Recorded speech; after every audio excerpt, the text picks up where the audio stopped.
Welcome to this series of podcasts on the beauty and power of liturgical art. Created through the Chichester Workshop for Liturgical Art and our associates, we explore how God reveals himself to us through the material world, and how we, as a union of matter and spirit, can worship God through works of material beauty. Greetings everyone, this is Aidan. We have got a wonderful podcast ahead of us just for you, put through the Chichester Cathedral Workshop of Liturgical Arts. I'm in a great situation here in New York. I had my dear friends whom I've known for perhaps 8-9 years. So here I have Jonathan Pageau, who many of you know through the symbolic world, of Andrew Gould, a great architect. And here we have Father Silouan Justiniano, who many of you know as my other two friends, as a writer in the Orthodox Arts Journal and a great painter. It's an unusual, unique really, situation the last 2 days when all four of us have been together. Last 4 days ago, I was invited with Jonathan to give a talk at the Scholar Conference that the Foundation recently founded at Princeton. And the last 2 days, we've been having panel discussions at St. Redeemer's Seminary in Yonkers in New York. So I'll pass you over now to Father Silouan. He's going to introduce us to the subject we're going to discuss among ourselves this evening. Thank you, Aidan. Before I get into the subject,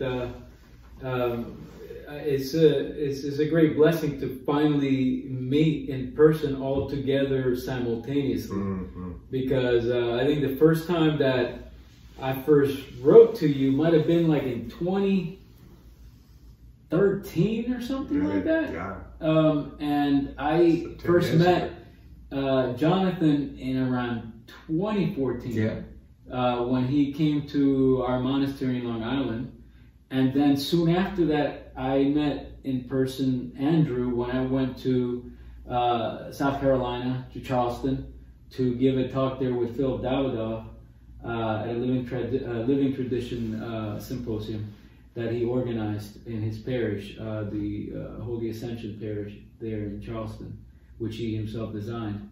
So we've been all independently working away at our various disciplines, and keeping in touch here and there through email, perhaps phone calls, but it is a great blessing to finally, for all of us, to converge all at once and to be enriched by our conversations, which is like mind-blowing, because it really, sometimes when you're working on your own, it seems kind of like you're like isolated, and you get a little bogged down with your own, ideas, and you might get a little slow on the take. But like when you're around people who are actually thinking about the same ideas, similar concerns, it enlivens you, and you want to just continue, and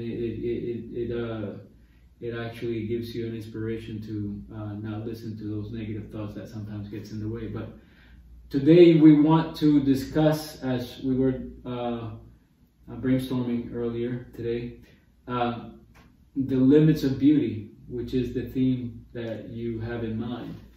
And so, can you give us some basic framework as to what you have in mind when you think about the limits of beauty? Yeah, thanks, Father Silouan. There's much talk about beauty. Inevitably, Dostoevsky's quote, "Beauty will save the world." And at the essentially Catholic conference at Scholar at Princeton, there was a lot of talk about beauty. I got more and more concerned. We talk about this beauty, but so often the same word can mean different things to different people. So I wanted us to discuss more. We'll see how this goes. You sort of set off in a direction, and the wind and God takes you where you don't know. But I wanted us to test this notion of beauty. What is it? Does it have limits? We explored this a bit yesterday. We didn't all necessarily agree, but I suggested the idea that beauty takes us only so far, and then perhaps something we can call the sublime takes over, which takes us beyond ourselves. But one thing we were just beginning to discuss, and I'd like us to develop more fully, is that I think we all agree that beauty, if it's, I can say if it's good, if it fulfills an eternal purpose, leads us to a relationship with God. Okay. On the other hand, there's freedom. So I don't like beauty that sort of plays your emotions like a pianist plays the piano. So, but obviously beauty is helpful, it draws us nearer to God, but somewhere there's a gap between the positive experience of beauty, but then somewhere we're free and we can decide, I'm going to find the source of this beauty. So I'm interested in this sort of gap between the subjective experience of beauty, and a lot of people experience incredible beauty, but they don't believe in God, and they can, like some of the Nazis, would go out and kill a few more people that day. Yeah. You know, be exalted by classical music, and it doesn't transform them, they go out and kill a few more Jews the next day. Other people come to God through beauty. So why? What happens between those two states? I'd like us to tease this out, people. What is the nature of beauty? What are its limits? What can it do? What can't it do? Is it false beauty, etc.? You have some? Yeah, I mean, I think that I tend to think of beauty just, of course, in the classical transcendentals. And the way that I think of beauty, it's something like the exterior expression of the good and the true. And so it is in some ways the first contact with things that are good and things that are true. And so, you know, something that is aimed towards its telos, something that is moving towards its identity, you know, has a way of not surprising us, it has a way of presenting itself to us that draws us in, because that's something that we are looking for ourselves. Like we are looking to find meaning, to do something that has purpose, to, you know, that's where we find satisfaction. And so sometimes, you know, if you look at an apple that seems to be doing that, there's a strange analogy in us which finds pleasure in recognizing that in other things. And that's the way that I tend to understand beauty.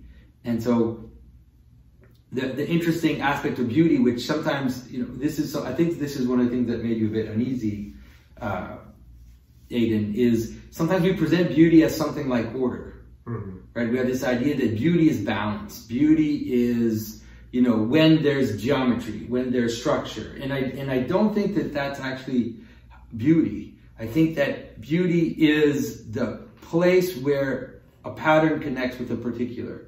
And that's what we experience as beautiful, especially in the world. And so, if you could come to pattern mix in particular, could you stress it out? Because for some people, they won't know what that means. And so, what I mean is that, you know, you look at, let's say an apple is a good expression. And so you look at an apple, and the apple has everything that an apple should have in order for you to know, at least, especially looking at it, let's say, or tasting it, that it's reaching its purpose, right? It's not rotting. It's not, you know, it's not too ripe. It's not too green. It has something about it. It's kind of grasping you, and so you. Sorry, I'm losing my train of thought there. Pattern in particular. Sorry, yes. And so that, you see that, and it's like something like the form of the apple, right? I know we're not Platonists, but, you know, there's something that makes us recognize that all apples have something in common, and we see that. But then there's another aspect to it, which is that there's a little bit of irregularity to it, right? You know, it's not completely red. There's a little bit of green on it. There's a little bit, and so there's a spice of idiosyncrasy on the object, and I think that that's actually where beauty resides. If you see someone with a perfectly symmetric face, it's actually off-putting. But if you see someone with a completely irregular face, then it's also off-putting. But there's something about someone who has a symmetry in their face, but there's just enough particularity for you to be able to engage with it. I think that that's where the beautiful resides. And I think that that's something that, you know, we've talked about this often, you know, this idea that there's perfection in imperfection. Is it partly to do with, so the Platonic idea, they believed in one single good. Okay, that leads to a stasis, a sort of almost a mathematical balance. Whereas if you believe in the good, it's the Holy Trinity, is movement. And therefore, when you talk of beauty coming from the Holy Trinity, it's got to involve movement, which is not imperfect, but it's movement, it's not stillness. And movement always surprises you. So I think that's one element you're talking about. You need to be surprised a bit. There needs to be something that keeps you alert. You know, if something's entirely symmetrical, you know what one, if you know what one side is, you know what the other side's going to be. So you go away and you'll I think it's like relationality, like perisis is a way of like looking at it. That like intertwined kind of dance that you could see is like the inner relationships between the persons of the Trinity, that constant intermingling, or the Baroque kind of like relationship that in a way is iconized in our own relationship to beings. And so it by definition has to, there's a communion that takes place that takes into consideration the uniqueness of each being. Yeah. And so, which goes back to the whole particularity of like an apple, as compared to like the universal apple, like properties or characteristics like you come to a knowledge of those universals through the particular. Yeah, and that's it's an incarnational way of understanding beauty. It's not just because you can sometimes have this idea that beauty is whatever leads you towards the form. And that's what right. It's but I think there's something, at least, and I see it, and I'm saying it's not just just a philosophical idea. I think that when I look at the way that Christian art developed, you seem to see a desire to manifest that in different ways. So if you think of, let's say, the mosaics, the Byzantine mosaics, and that seems to be exactly what's going on there. On the one hand, you have clear structure, clear form, clear images that are representing things that are theologically true, that are that have this, and are cosmically true, all these relationships. But on the surface, you have this sparkle and you have this shimmer that is also representing the pleasure of transformation and change. Which is the shimmer is light. And the interesting thing is that the Greco-Roman, the classical tradition of beauty tends to lean towards the golden mean, the Pythagorean proportions, and all these mathematically oriented kind of like categories. But the irony is that even a person like Plotinus, who is part of that tradition, he himself challenges the Pythagorean tradition and said, how do we account for the beauty of light, which goes back to the whole like shimmering dimension of the mosaic, because there is no way that you could create a proportion of light of how you experience light. Doesn't it? You can't measure that. You can't measure it. So there is a dimension of the apophatic in beauty, but it's like the paradox of touching the apophatic to the particular. And so, which again is also, I think, related to the relational component of it, which is I come to a knowledge of you through your intrinsic qualities that are unrepeatable as you as a hypostasis, as a person that is unique. Nobody is like you, but there is a depth in you that is completely beyond my grasping. Yeah, and that is how it opens up the beauty of relationship that I think connects us ultimately to the divine. And so you have something to say. Well, this conversation is only illustrating what we all already know, which is that any attempt to define, contain, or rationalize beauty is unsatisfactory. Any definition of beauty you might invent, you'll immediately think of exceptions to. Which I think is why beauty is placed at the beginning of the three transcendentals: beauty, goodness, truth. Properly, beauty is at the beginning of those Socratic transcendentals, because beauty is something you see, you perceive it somehow by our very created nature is we are hardwired. It's part of being made in the image of God. We are somehow hardwired to simply perceive beauty in our hearts. We can't explain exactly why it's there or where it's going to be or what its limits are, but we do know it when we see it. And the idea of those transcendentals is that the experience of beauty attunes our hearts to goodness, sort of rightly ordering ourselves to the world, you know, or behaving morally is another way of stating the same thing.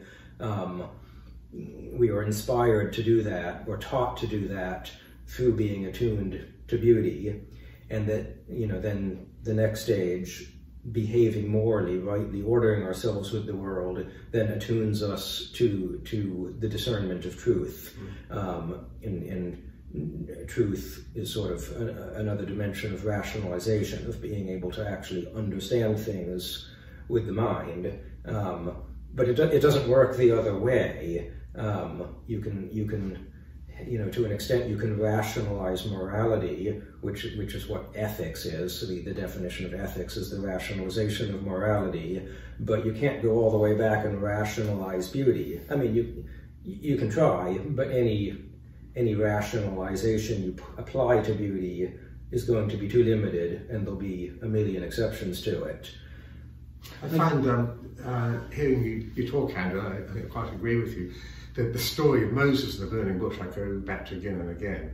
So Moses is going about his daily life and he sees this bush is burning without being consumed. That in itself is a mystery. There's something beautiful about that. I remember as a kid watching fire and flames. We didn't have central heating in the house, we had a wood fire. I was just mesmerised by each flame is unique. You never see that flame again. So Moses is going about his daily business and he sees this beauty, but he sees it's a strange sight. So he stops what he's doing and he says, I'll go and see what this strange sight is. He approaches, and this comes to the relational thing we're talking about. He hears God's voice, Moses, Moses. And at that point, Moses could say, I'm going to go away now, I don't want that. The beauty attracts him, and it's a strange beauty, so you can't describe it. God meets him, and then there's freedom. He can say, oh, this is shit, I'm going to go back on. But no, he says, here I am. So he responds, he's that relationship. And then, this is where the compassion comes in. God says, I've seen the suffering of my people, and I feel compassion for them. I've heard your groans. And then, it goes back again. Moses is addressed by God, and God says, basically, I want you to do something now. You know, I'm going to save my people through you. And Moses got again, could say no. So it's a sort of a series of revelations, but Moses is left free every time. And you talk about ethics and morals. Each of those steps is a moral choice. I just love that, because you've got the mystery, it's genuine beauty. But then later on, of course, Moses is caught up the mountain. And there God appears as lightning, but also as a dark cloud. You know, the knowable, the unknowable. But it's all terrifying.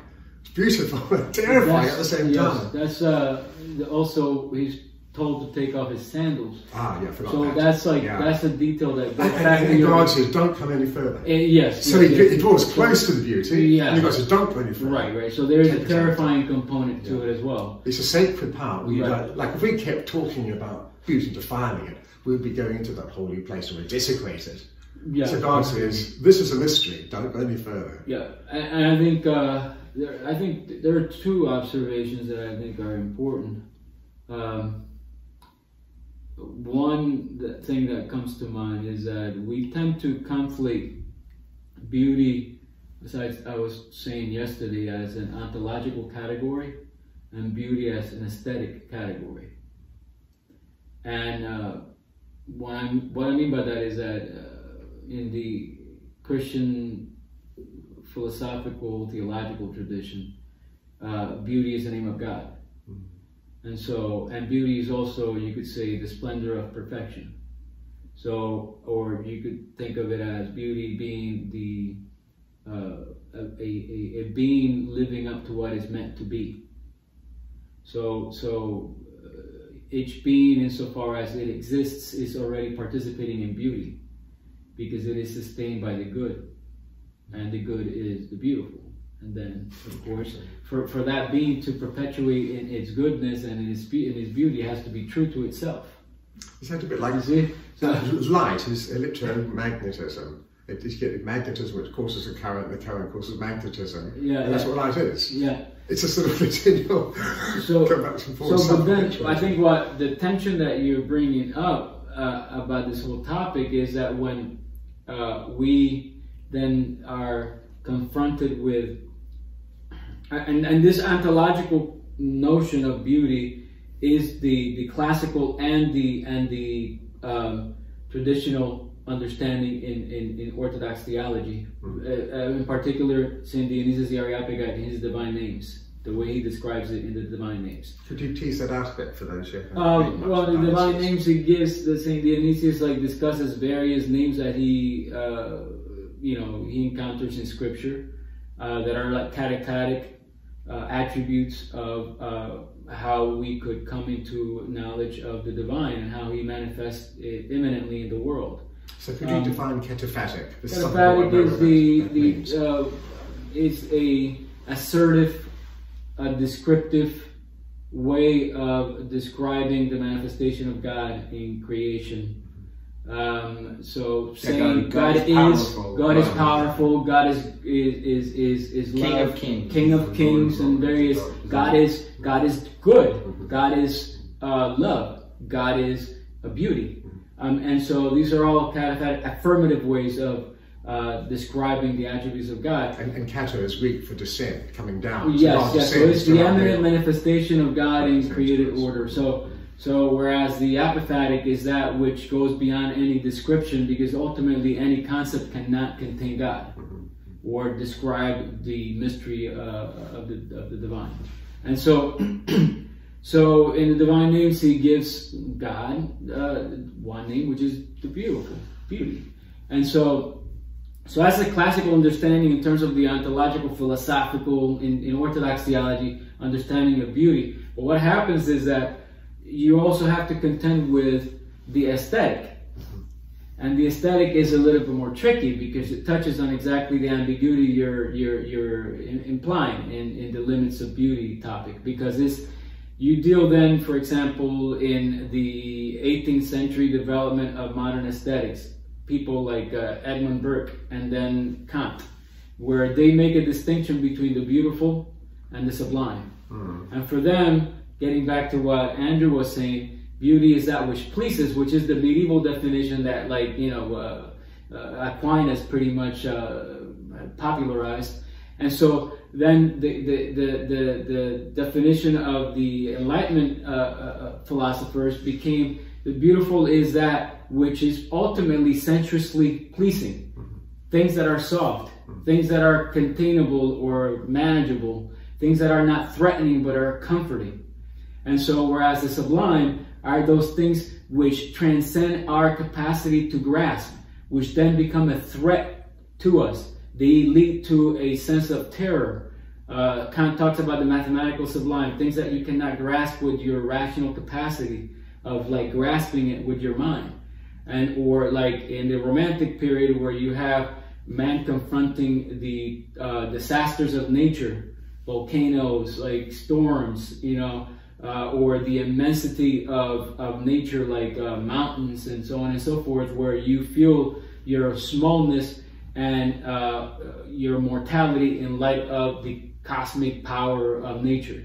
And so, what has happened in the Western philosophical aesthetic tradition is that you have a divorce of the beautiful from the sublime. And cultures tend to go swing from one to the other. Yes, yes. You don't get, in most cultures, human cultures, you don't get the two together. Yeah. But in fact, Christ is beautiful and exactly, human and divine at the same time. Scripturally, what you have is that when you see the manifestation in a theophany of God, you have a beautiful angel that appears to be as beautiful as a youth, but at the same time, the angel causes terror.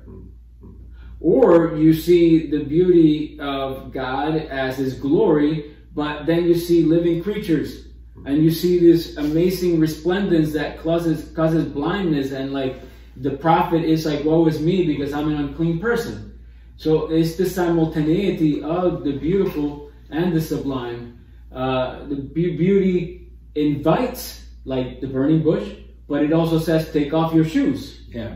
Don't get too close because you're going to get burned. Don't be too inquisitive because there are things that you cannot understand. Yeah.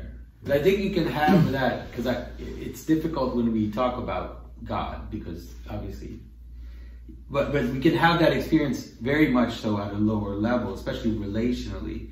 You know, if you remember being 14 or whatever, you know, and then you encounter a pretty girl, that's exactly the experience you have. It's like, here's something that is fascinating me, is attracting me, and is also revealing all my zits and all my faults and all my inadequacies are being revealed in this experience of beauty. Yeah, that's a classic way that is depicted in the Persian tradition.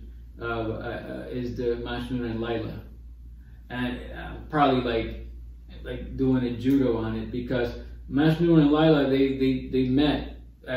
It's a love story. It became, like, some people claim that it even eventually influenced in its strains Romeo and Juliet and other love stories in the West. But they meet as students, and he begins to write poetry about her. But you can't do that in Arab culture.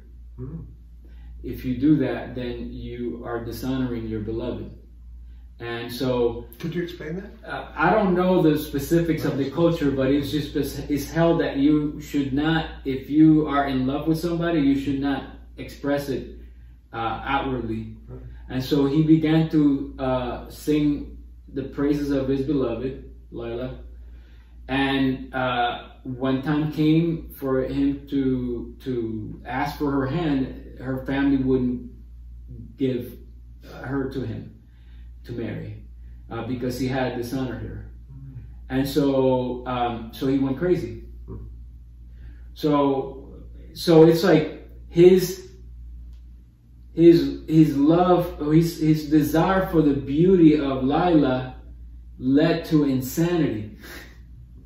But that insanity, in a way, became an image, an icon of divine madness, or madness for the divine.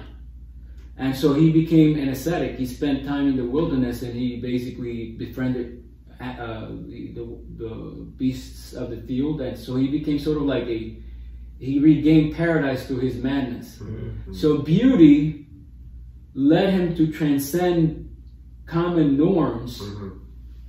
And it precipitated a transformation in himself that, like, completely shifted his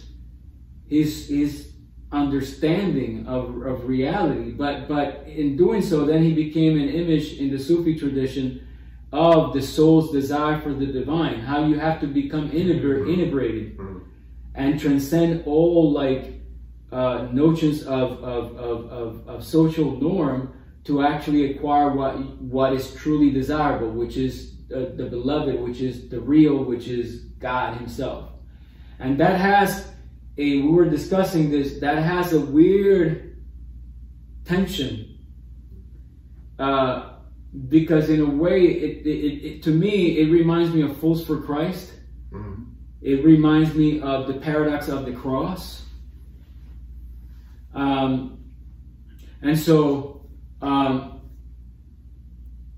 the question is, are we in love enough with beauty to see that it goes beyond mere sensuality? Mm-hmm.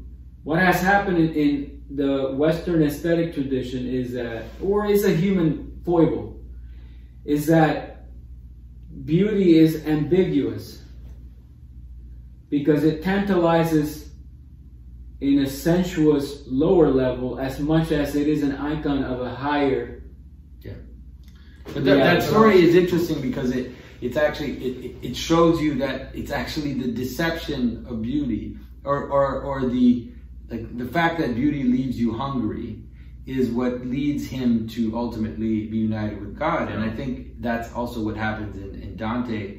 The whole structure of the Commedia is about that, where it's as if, you know, Virgil's poetry and the beautiful in art is capable of drawing Dante to a certain level, but it won't get him all the way, right? And then his attraction to a woman is something that will bring him to the other level. But the fact that Virgil is a pagan philosopher and doesn't reach to the worship of God, and Beatrice never answered his love and was unrequited, are the reason why he's ultimately able to move all the way. The last when I was thinking about to speak about both the Princeton and here, I sort of ended up with this sentence that we act as we see. So if our actions are wrong, look to how we see. So that got me to think about the meaning of metanoia, change of nous, really, change of seeing. So there are two changes that are required. The first is a change from a bad way of seeing to a good way of seeing.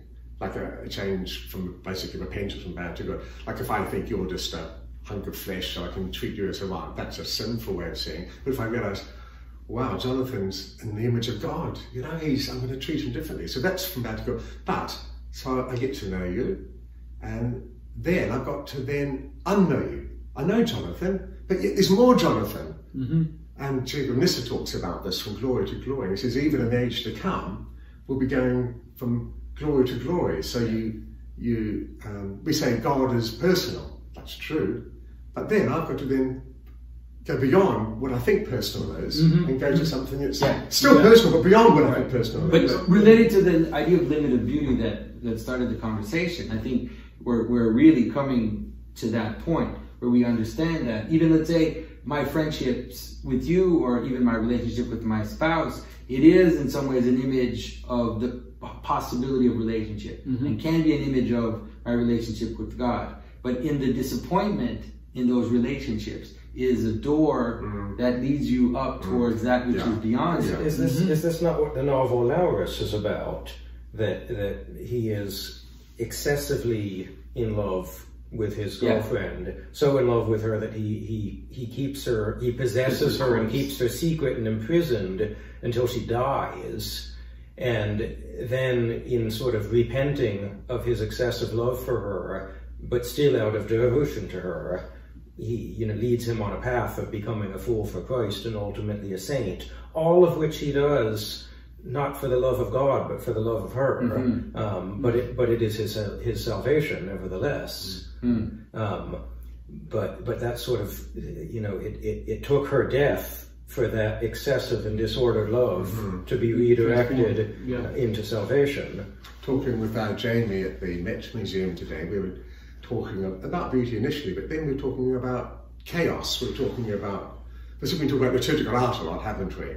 And the need for harmony within liturgical art, which is good theoretically, but then she was saying, yes, but there should be a bit of chaos. You know, you can have a beautifully ordered liturgy, but then the kids there, you know, they start crying and running around. So does that mean we've ruined the beauty of liturgical art? And life with God is a bit chaotic, isn't it? Unusual things happen. So I think this is another element that we need to be surprised by joy or surprised by chaos. Yeah, but it's the role of chaos, and that's like it's difficult because we live in a world that's so chaotic now that it's dangerous to say this. But I think it's important is that the role of chaos is to point to the limits of order, right? And that because we tend to idolize order, we tend to think that order is the thing. And so we've got it. We've got the structure. We've got the liturgy. We've got the right songs. Everything is great. And that's what the holy fool does, right? That's what the jester does. The jester says, the king is glorious, but you know, there's a, you know, he's got his, you know, whatever. And so it's like to point that in that case, chaos becomes a little door towards the transcendent. But too much chaos and it brings you into hell. It does humble us because again, it's one of those things that helps kill off our hubris in thinking that we can define and contain beauty. I mean, I think of the disruptive children at liturgy. You know, liturgy is an icon. It's an icon of the kingdom of heaven. Well, the analogy with a physical painted icon on a board, you know, the very best icons, you know, the medieval ones that are in museums, they've got all sorts of damage. They've got cracks and chips in them, and that actually makes the icon more beautiful. It gives it more life, even though it compromises its order. And that's sort of the way it is with the children disrupting liturgy. You know, by sort of putting those cracks and dents into the liturgy, it fills the liturgy with life. It's no longer an abstraction. It becomes actually people living in the kingdom of heaven and not just conceptualizing the kingdom of heaven. Yeah, and that's why I said that I think the best way to define beauty is something like a pattern which encounters its particular manifestation, right? So it's like, it is the order of the liturgy, but then in doing the liturgy, you'll have a few things that are off, a few things that are off key, and it's actually it's those two aspects together which make you experience the beautiful. Perhaps that chaos, the unexpected, the crying baby, that tests the quality of our experience. If I'm just experiencing aesthetically, essentially, the beauty of the singing, and then a kid runs up and kicks me in the ear, I swear at them and give them a kick back. That's a test. That's a test. But it's just been a good feeling. It's not me. Whereas if I was talking to Jackie today about the cathedral, the Russian cathedral in London. You know, a beautiful choir, and got Metropolitan Anthony there with his wonderful voice, and it's all really holy. And there was this lady in the parish, well known, she'd been there for decades. She would walk around and just stand in front of you. This is completely packed. And she would stand up with her hand on hips and just look at you. Then she'd go over to the altar skin and look at the altar. Then she'd start shouting a few things, and the liturgy would just carry on. They just loved her, you know. That's a test. That this is a relationship of love rather than aesthetic. And at first I was a bit upset about this. I was having to shut up. But you know, that was a real interesting experience for me. It's so weird because I think that probably happens more than we think. In Vézelay, there's a little Orthodox parish, and you know, it's a beautiful 12th century building. It's crazy to have a liturgy in this little chapel, and they have a man who comes in and like takes his shirt off, he's barefoot, and he just starts to kind of mumble and walk around, and everybody is just overjoyed at this character who in some ways is almost for them like an angel, you know, of this strange thing that comes and disrupts, but also in like you said, in some ways makes it more real in a very mysterious, mysterious way. Well, Aidan, I wonder if this relates to what you said at the beginning of this discussion, that you don't like art that sort of plays your emotions like a piano. I know what you meant by that. You're talking about a Beethoven symphony that says, you know, you feel this emotion now and you feel this emotion next, and we're taking you on a ride, and you kind of lose your agency about how you're going to react. This romantic 19th century mode of art was obsessed with the sublime. They wanted art that you know, keeps you on the edge of the cliff, at the very edge of how much emotion you can handle before it becomes uncomfortable. This strain of art is really popular nowadays in the medium of movies. You know, action movies. You know, that give you just a continuous thrill from one end to the other. I mean, that's you know, really exciting and engaging, but where does it leave you at the end? It takes you for this roller coaster ride, and then it spits you out at the end, and you know, it doesn't. And you kind of wake up and you say, well, that didn't actually edify me. It didn't take me anywhere, you know, besides on a ride. Not to go back to my boring life. You know? Yeah, exactly. It's actually it's a little bit you know, dejecting at the end. You know, that you can't actually have your whole life be as exciting and as beautiful as the movie presented. Andrew, I've got a question for Andrew that those who don't know is a great architect and is well known for taking, as it were, the eternal principles of Orthodox architects, whatever they are, but applying them, particularly in North America. He's well known for that. When I teach iconography, when I paint, I always teach my students, especially when you put the first layer down, let's just say it's a hill, keep it a bit messy, keep it a bit chaotic, and then as you add a highlight that colours it crisper and crisper. If the first layer is really even and perfect, and then you get this this building up a perfect layer and perfect detail. It's actually quite dead. You need a bit of chaos there. So in architecture, assuming that you've got the same principle of uncertainty and mystery, but also definition and point particulars, as a church architect, is there an equivalent? You know, if you were to design your perfect church and it then be lived in and worshipped in, is there an element of chaos or unexpected or something that throws things out of balance? Is the equivalent? Yes, there is. Well, of course, I mean, the most literal equivalent to what you described would be to deliberately build a building that's a little wonky. You know, deliberately build it with slightly out of parallel and out of plumb walls. And of course, we see a lot of that in old buildings. Sometimes it's because they were built like that. Sometimes it's because they've settled and distorted over time. That's one method. That's an uncommon method. Very rarely is a building in this day and age built deliberately out of square like that. Though I have occasionally designed things like that into my buildings. More commonly, that's achieved in architecture by deliberately using materials that it's their nature to contain, to have an uncontrollable chaos to them. So rough-hewn rocks. Yes, that's why everyone loves stone. That's you know, that's why, like, anyone who builds a house, if they can afford it, they put a stone veneer on it, because just the fact of using natural stone, you know, infuses the building with that chaos.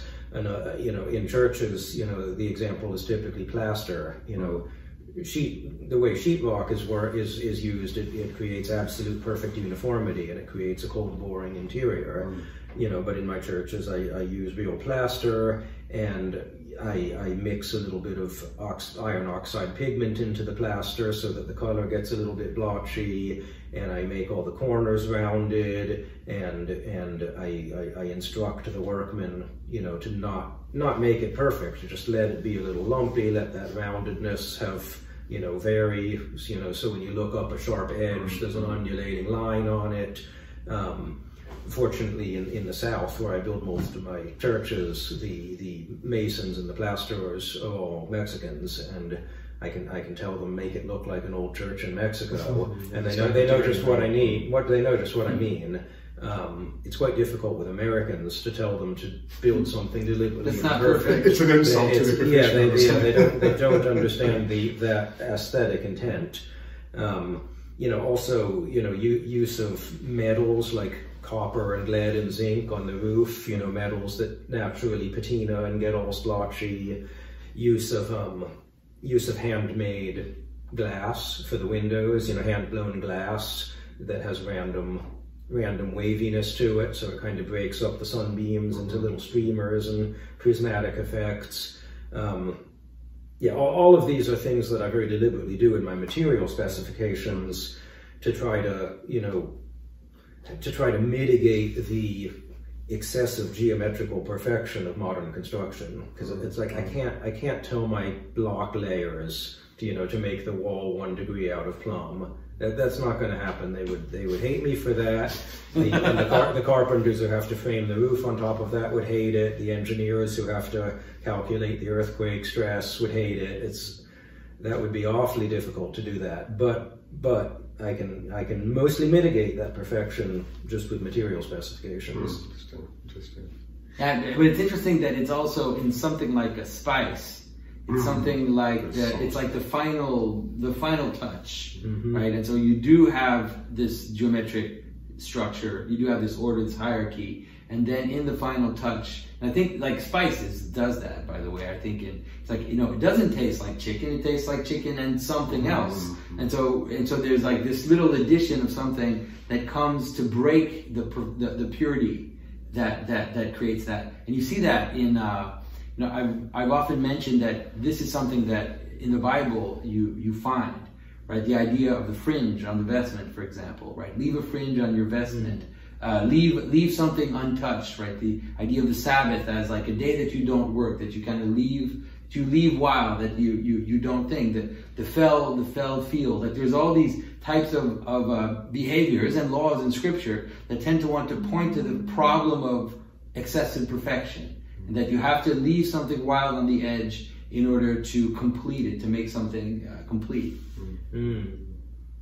Yeah, that's lovely. So we haven't touched on one aspect that I think is sort of like begging to be introduced into the topic, is the paradox of the cross.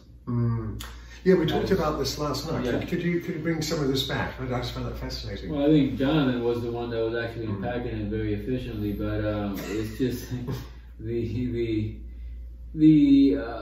paradox that in the cross, which is the primemost, like it's the central component of the faith. You know, as representing the mystery of what the Lord has accomplished through His incarnation, you know, through His passion, His voluntary death on the cross, and the transformative effect, the cosmic transformative effect that it has had. So where he descends to Hades, and so he doesn't only bow down to become one of us, but he goes down to the deepest realms. And so to do that, it's not only a matter of becoming man, but it's also a matter of basically becoming like the comely servant, like Isaiah says. He's disfigured. He's completely, he's trampled upon. He is spit upon. He suffers a form of torture that we tend to sort of given that we take for granted the form of the depiction of his crucifixion, and it's more of a transfigured kind of way of depicting it. We forget about how it was one of the prime most offensive and worst of tortures that you could endure during the Roman period. And so here we have the ultimate act of taking on voluntary death that brings about the reattainment of beauty for Adam that he has lost because of his partaking of the fruit. And in partaking of the fruit, of course, the fruit was beautiful to her eyes. Yeah. So again, the paradox. Okay? So then it was like St. Gregory of the theologian says, it was premature contemplation. And then it causes us falling into the illness of mortality. Then he then recapitulates that through taking on death on the cross. And then in that obedience, active obedience to the Father, then he gains once again beauty, and the torturous, ugly moment becomes the transformative cosmic event that makes of the cross the tree of life, and that then we partake of him. We partake of him as the fruit of the tree of life in the Eucharist, through which we regain the beauty that we had lost, but we regain it in a way that we actually attain even more glorious levels of beauty because of the intended purpose of Adam, which was ultimately for God to become incarnate, whether Adam fell or not. And so then we gain access to deification, which is ultimate access to the beautiful. But to gain that access, we have to actually partake of the cross within us. Yeah. And then we have the sages of the church, the Gnostic fathers, telling us about the struggle, the ascetic struggle that leads towards the regaining of that beauty through the classic text, the Philokalia, which is the love of the beautiful. So we have then in the cross this ultimate symbol of the coming together of things above and things that are earthly in Christ, to for us to regain access to the ultimate goal of our existence, which is participation in the good and the beautiful. So let me just, because that's a lot. You scared everybody off. It's like, that's a lot. So I just what I want to do maybe is the cross is it's complicated because the cross is everything. It's very difficult to talk about because it actually tends to collapse all the categories. But I think what you're explaining, we can understand it in thinking about the beautiful in a way which is actually quite simple, which is a very simple notion, which is that for something to be truly beautiful, it has to give itself to something more, right? And so it can never hold beauty in itself. It has to serve a higher master is the best way to understand it. And so if for beauty to be what it is, it has to be self-sacrificial all the time. Yeah.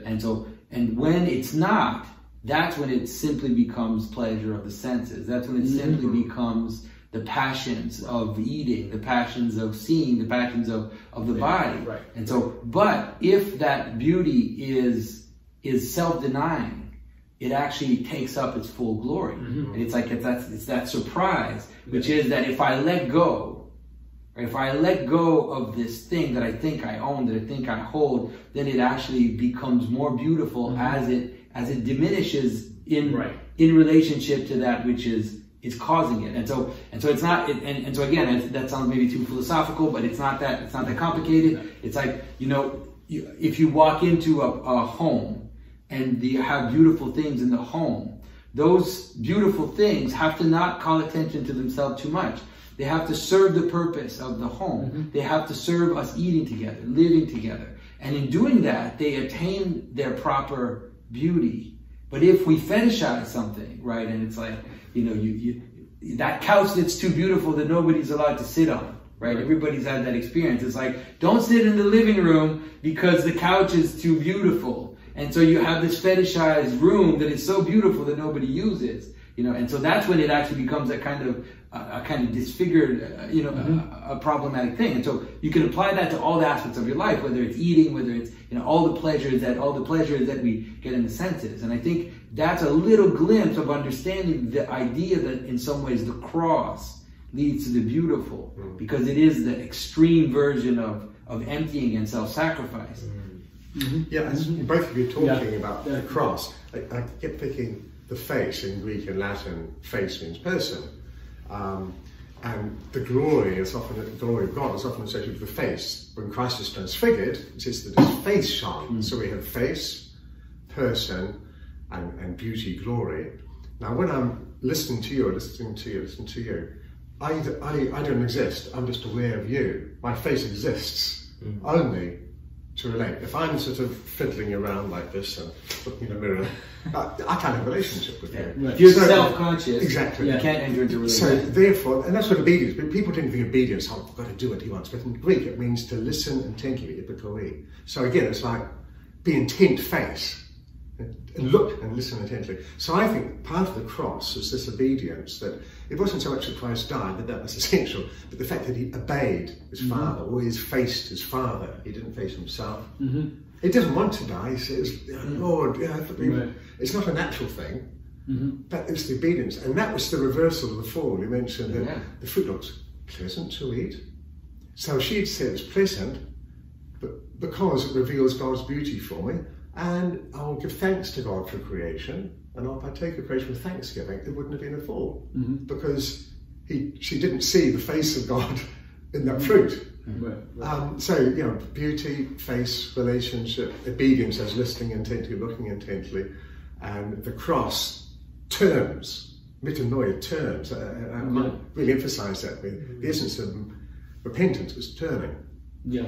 It is interesting how much of the beautiful things of the world are beautiful because they're short-lived and dying and decaying and giving over themselves to some new life that will follow them. The fruits and flowers and butterflies and things. All of these are in a sense sort of short-lived reproductive organs whose only purpose is to live for a very brief time, that they might die and create new life.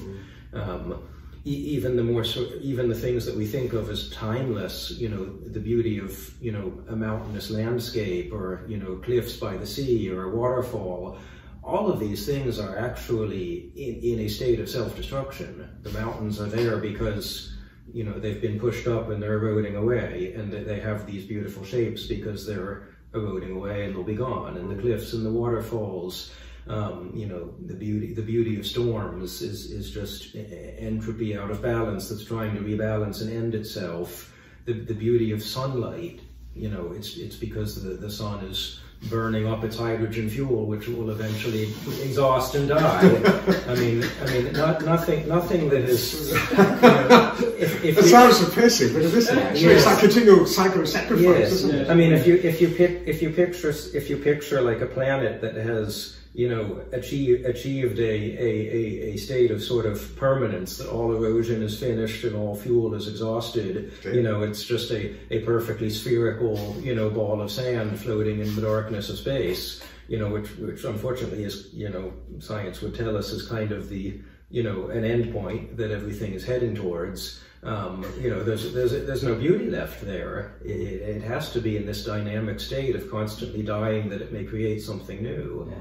That's wonderful, isn't it? But what's interesting is that in the heavenly Jerusalem, right, there's like an infinite image of this. There's actually it's actually in that sense, it's cosmic and it's permanent, but it's dynamic, because if you read the description of the heavenly Jerusalem, it says that the glory of the nations is brought into the city. Right? The glory of the kings are offered up into the city. So you have this sense in which, for the glory of the nations to have value, means that they are brought up, into this hierarchy, where it's like given up in worship, and that's when their glory becomes their glory, right? Of the proper resplendence of their glory, is that whatever it is that can be given up to God, that's what in some ways is the glory of the nation.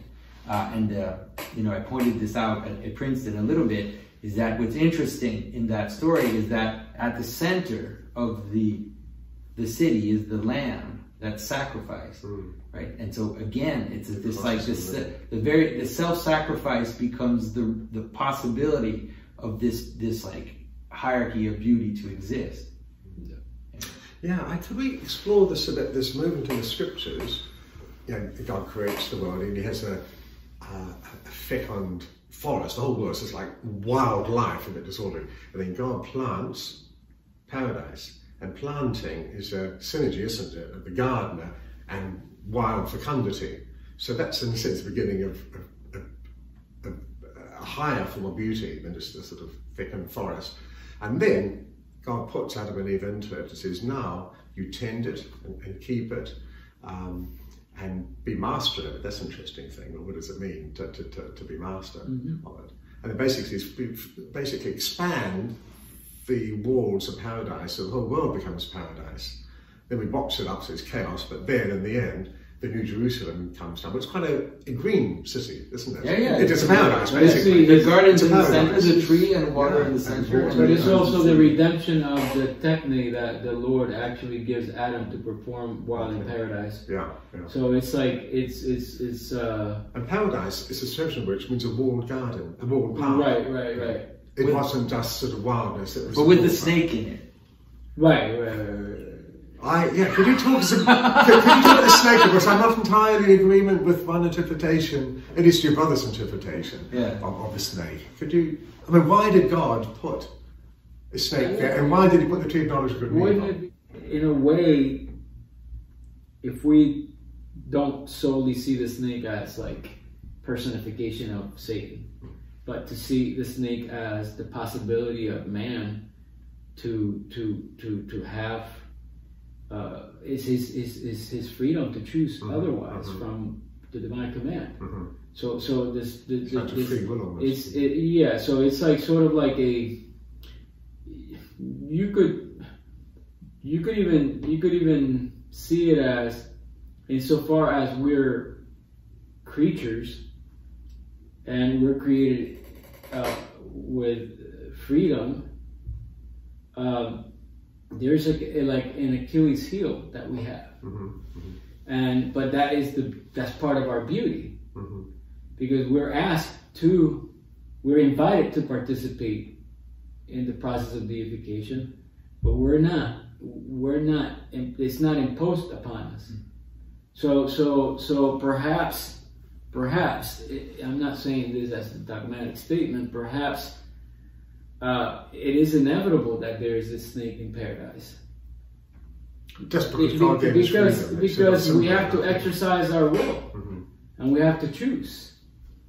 And so, I mean, that's one, angle of the precious stone of the mystery, which I'm sure you're going to give me some other. If I can give you some other answer. So I think that when God creates the world, there's a moment, where God creates the sea monsters, the sea serpents, the tannin, and those sea monsters end up becoming, ultimately in Scripture, they become the dragon and the image of the opponent, the image of Satan, the Leviathan, that great Satan, right? So, but the Leviathan is not always negative, by the way, in Scripture, but it is in some ways it is that chaos on the edge, right? The serpent is change. It's the best way to understand it. Serpent, something that is unstable.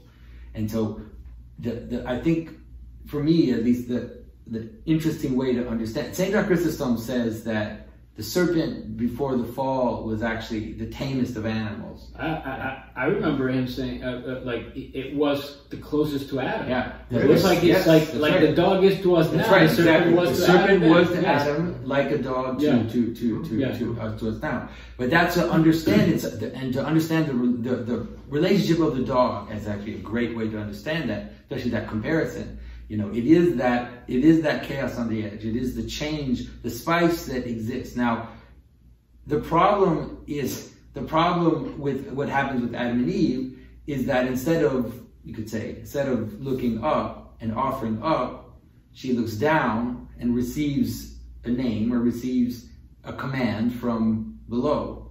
And so she focuses on the edge instead of focusing on the center. So it doesn't mean that the edge doesn't exist. It doesn't mean that it's not part of the whole, but it means that it has to be in its proper place. And then that, I think, is actually the beautiful. That's why I said that in some ways I think the beautiful is the pattern that encounters the particular. Now, if you worship the particular, then you fall. Then that's death. That's what death is. Death is worship of the particular.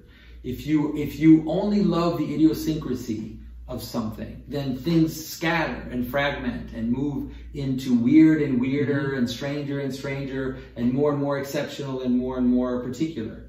And so I think it's actually an ontological image of how the world works. It's not a magic. It's not just a magical thing. It's actually saying that if you receive your command from that which changes, then you're going to die. That's what death is. Right, death is corruption. It also reminds me of what St. Augustine says, that we were created between mortality and immortality. So in a way, it's like as creatures, given that we're not, like, by definition, like, we have a beginning. Yeah. So we're already, insofar as we're creatures participating in temporality. Could we? And so then, how do we enter into that participation? Now, do we fixate on the lower, or do we align ourselves with the higher, so then we become immortal by participation on the center? Yeah. Could we expand a bit on that context, on the wisdom of St. Irenaeus, who was quite clear. He said, we're made in God's image and likeness, going back to Genesis, but he said, we're all created in God's image, that's given.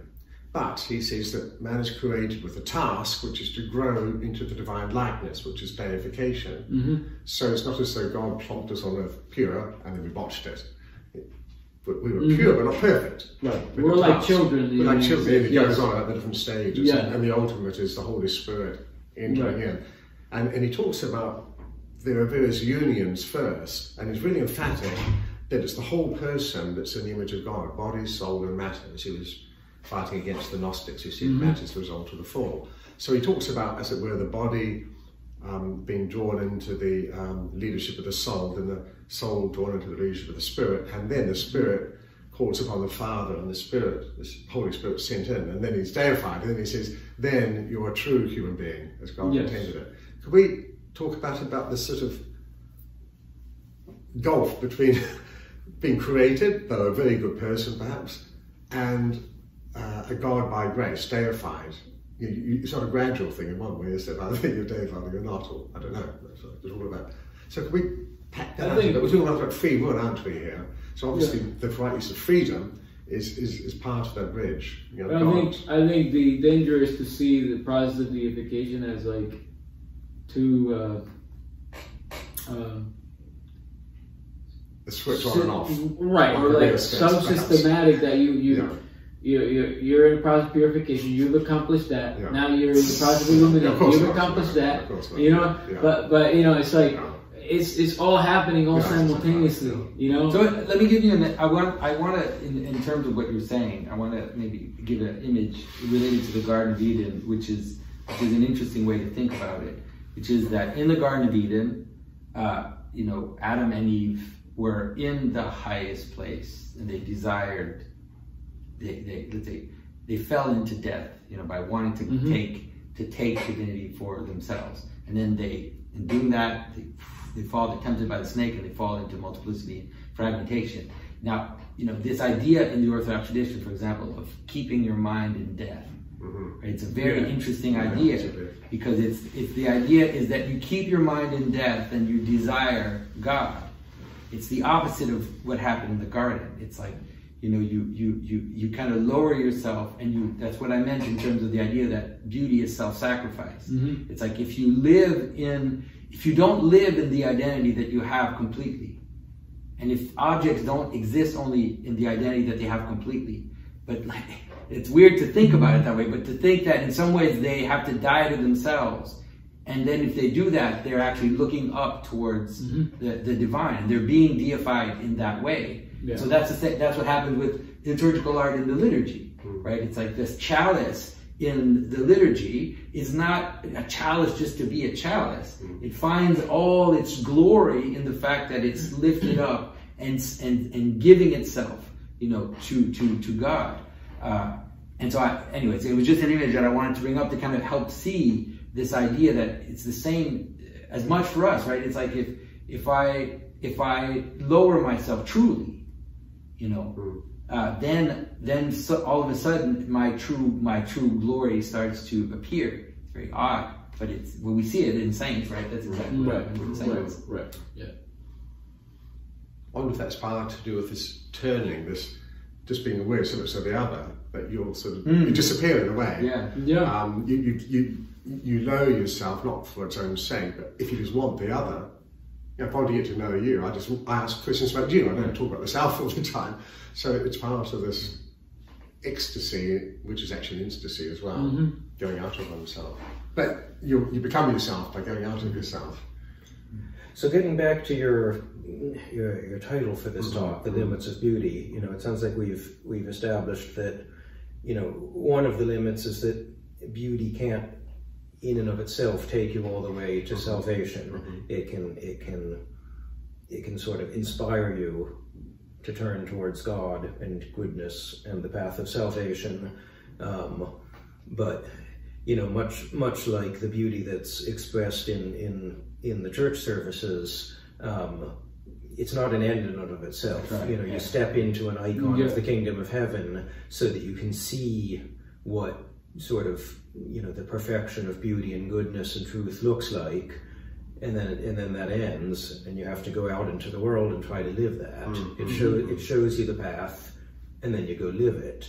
And I think that's what you were saying was the sort of limitation of the you know, the romanticized roller coaster approach to beauty that tries to dictate your path, as it'll only take you so far on the ride, and then it doesn't really leave you any better off than where you started. But also, I think this is the harder part. But the idea that in some ways one of the important aspects of beauty is that it disappoints you to a certain extent. Like there's a little bit of bitterness that has to come, so that you are that you're propelled further. The idea of the Yes, child that comes that's and right. bothers the perfect. It's like you have this perfect thing, but it's never perfect. There's always something. Well, and that gets back to the fact that beauty, you know, primarily exists in things that are decaying and ephemeral. That's the great tragedy of beauty. I mean, that's why to look at a child is melancholy, because the child is so perfectly wonderful and beautiful, you know, but the child is growing out of that innocence. You know, there's a melancholy in looking at a beautiful adult, you know, who's going to grow old and decay. That can help us understand our love of old things. Like it's a very simple understanding because it's subtle. You know, you look at a gospel cover. We saw one today at St. Vladimir's where it was beaten up, like, you know, just it's been used and used and used. Yeah, but it had a kind of it was glowing because of it was beautifully made too. It was beautifully made, but it had a kind of it had a life and it had a little expression of death in it that made you just sad at the same time. But also that's one of the reasons that we feel such delight in seeing something that's really old that has survived against all odds. You know, you see, you know, a 1,000-year-old church or, you know, some antique that's like become rare because most examples of its kind have vanished over time. But, you know, there's this survivor that made it, and, you know, now it's taken care of, and that gives us a great hope, I think, simply because, you know, it kind of it defeats the principle that everything we love for its beauty is constantly dying. We always have this hope that something can sustain. That itself is this sort of innate iconic desire for heaven. That we have this idea hardwired into our souls that somewhere in the afterlife or in the Platonic ideal, somewhere out there, there's everlasting beauty, that it doesn't decay, and that it's, you know, I think this is why people have such an innate, inescapable need for religious belief, is because, like, the idea that everything that's beautiful that we love is just going to die, and then it's all going to end in, you know, a supernova and then eternal blackness, and that's it. I mean, what's that desire for? It's an intolerable. That idea is an intolerable offense to us. We're hardwired to feel that way. And well,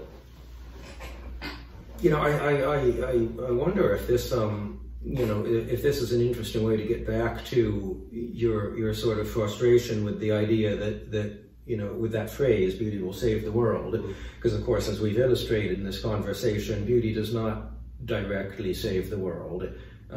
It may inspire people on a path to salvation, but it doesn't affect it, and it doesn't affect that repentance towards the good all the time. It also can affect a turning, you know, towards evil. But I think that it's there in the text, by the way, because we people would just say that. We forget the context of that sentence in Dostoevsky, which is the prince in a kind of despair, right? In a despair to be in front of this woman that is like, you know, is destroying him by her behavior. You know, it's like, and he's going crazy when he's saying beauty will save the world. It's like, he's in a frenetic state almost. It's not a simple, you know, like, oh yeah, beauty will save the world. It's like, he's dying as he's saying that. Well, okay, let me get back to that. But first I want to say, you know, the prime example for this day and age of despair for things that are beautiful and yet decaying is climate change. Because back in more chivalrous times, this despair generally centered around, you know, the love of a woman. But right now, this despair centers around the love of nature, which is sort of the chief love, or maybe the chief disordered love of our time, is a obsessive love of unspoiled nature. And you're backing up the wrong tree, because he's got. That'll have to be another podcast. Well, I'll have to fly to Canada and do that. Well, yes, but I think you know what I mean. Obviously, it's good to love nature, but right now in the world, people are feeling a fear that nature is decaying too fast, it's slipping away, we're destroying it, and so forth. And this is driving the world towards that kind of, existential madness that, in the old story is typically centers around the love of a woman that you can't have, or the love of a woman who has died. Tristan and Isolde, that sort of madness. Right now, that madness is centering on a love of nature, which we desperately want to hold it and preserve it, protect it, keep it exactly the same, and it's just slipping through our grasp like dry sand. And we kind of are, we're always realizing, well, there's just nothing we can do to stop it. What's interesting about that, my understanding of, say, people like Maximus the Confessor, is that definite rape and disuse of nature is because we think of it as nature. We think of it as something separate from ourselves. Like if I go and wrecking this nice room here, it's not connected to me, so it's not going to hurt me. But if I start clawing myself and cutting myself, then I'm going to damage myself. And nature is my arm and my leg, my skin, if you like. Yeah. But immediately I think of nature as something out there, then I can treat it how I wish. So in fact, at the basis of this misuse of nature is separating it from myself and worshipping it as a god. Yeah. The thought came to me a bit earlier that the Transfiguration says a lot about this glory and the cross. So Peter, James and John taken up a hill, a mountain, Christ is transfigured, and that's one of those beautiful things that ever happens in the life of Christ in terms of what visual beauty. But what happens then? Moses and Elijah appear. What do they talk about? His coming glory, i.e. his crucifixion. Right, yeah. So right in the middle, the most beautiful experience, the face of Christ shining, and his garments shining, in other words, the cosmos, the whole creation shining. Right, you've got to talk about the cross now, but it's also glory.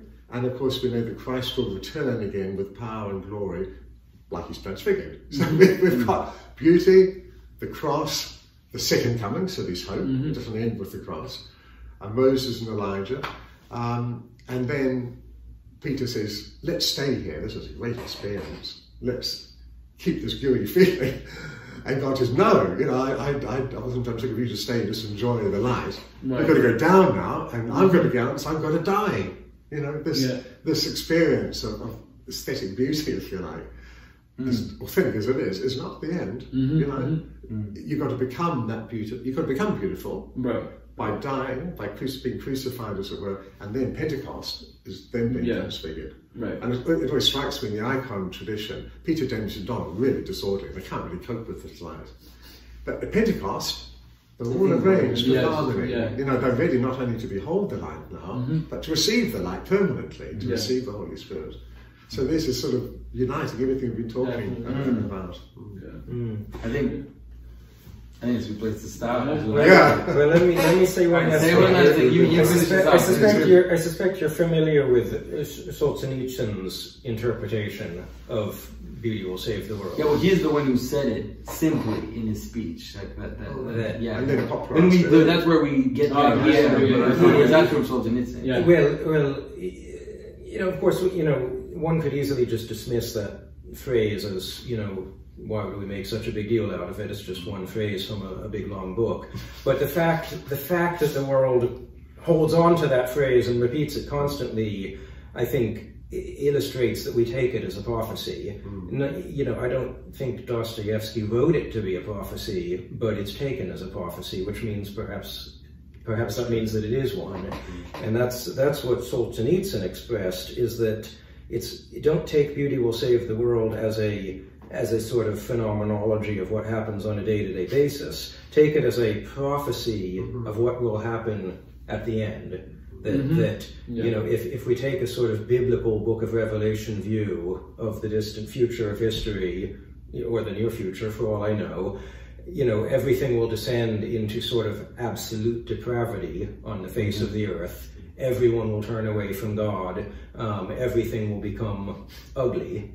But yet the end, at that point, there will be a memory of beauty. People will, I don't know, they'll see a flower, or they'll think back to some memory of how it once was, and beauty will, one last time, it will do its job, that job of inspiring us to repent and creating that rebirth. Because as we discussed, the quality of beauty is to allow itself to die, that something may be reborn. And therein lies that prophecy of the end times, that it will get as bad as it can get, and then beauty will be the thing that yet again turns everyone back to God, and life is reborn again.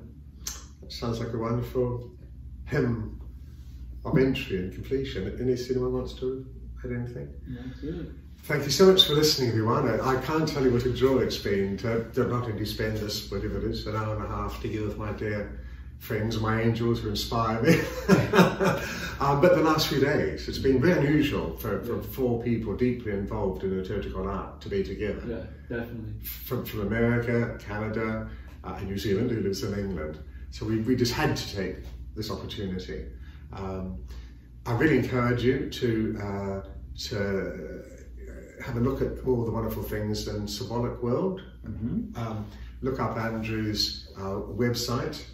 New World Byzantine. To look at his, not only his architecture, but also look at the wonderful website, Orthodox Arts Journal, founded by Andrew and Jonathan. There are a lot of wonderful, really wonderful articles there.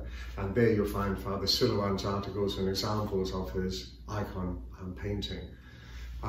So I encourage you also finally to look at the website, which is not yet made, but will hopefully soon be made, of the Chichester Workshop of Liturgical Art. It's fairly recently founded.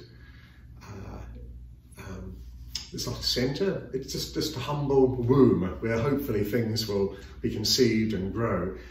2 of my ex-apprentices, Martin Earl and Dr. Jim Blackstone, have recently moved to the cathedral, near to the cathedral there at their request, to work as liturgical artists, but also to take on apprentices, because if we talk about beauty, we've got to start with the beauty of liturgical worship, the holy creation offered in praise to God. And that needs skill, it needs the love of God, and it needs intelligence and knowledge. So they're beginning to take on short-term and perhaps long-term apprentices, if you feel a calling to this. But also we are developing teaching primarily for future priests. In Greek, the term for a maker of a church is not the people who actually build the church, it's the commissioner, the person who first has the idea and approaches the architect, the painters, wherever it is, to make it. But he's the petitores. So we also are working on talks, podcasts, and one of the reasons, in fact, for making this very podcast is to share it in seminaries to inspire future priests, future leaders, catechists, women as well as men, women who are going to catechize, women who are going to tell priests what to do, to encourage them to improve the liturgical beauty and profundity and sublimity and theological truth of their worship. Thank you.